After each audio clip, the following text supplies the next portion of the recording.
Welcome, multiple injured and one dead as artillery strikes rained down on Russia. Russians living in the Belgorod border region with Ukraine were left terrified after artillery strikes killed one person and injured another 5. The region's Russian governor, Vyacheslav Gladkov, confirmed the news of the casualties on his official Telegram channel. He said residential homes, cars and a poultry factory had suffered damage in the fallout from the attack in both the city itself and the surrounding localities. The governor spoke to 2 of the injured, a man and a woman.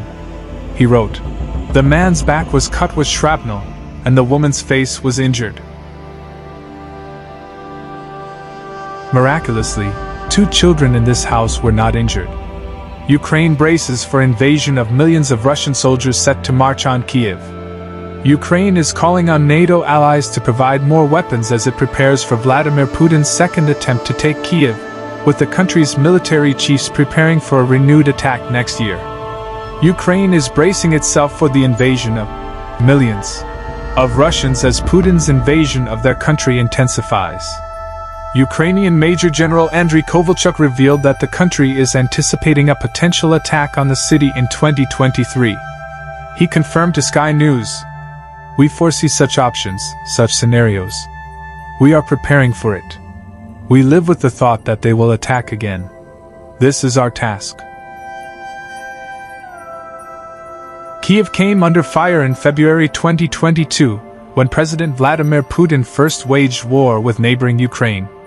However, its first attempt was unsuccessful, with Ukrainian soldiers and civilians taking up arms to defend the capital. It is thought that Russia hadn't anticipated such a strong Ukrainian defense at the beginning of their invasion, which meant their unequipped army had to retreat. Almost a year on, Major General Kovalchuk revealed motivation among Ukrainians to protect the city had remained, despite recent attacks plunging people into darkness and ridding residents of heating and running water across multiple cities. He said, "We are preparing for it. We are investigating.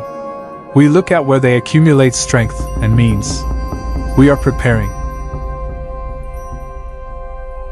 Since Russia's last failure, they've been able to occupy a clear path between Belarus, a close Russian ally, and Kyiv.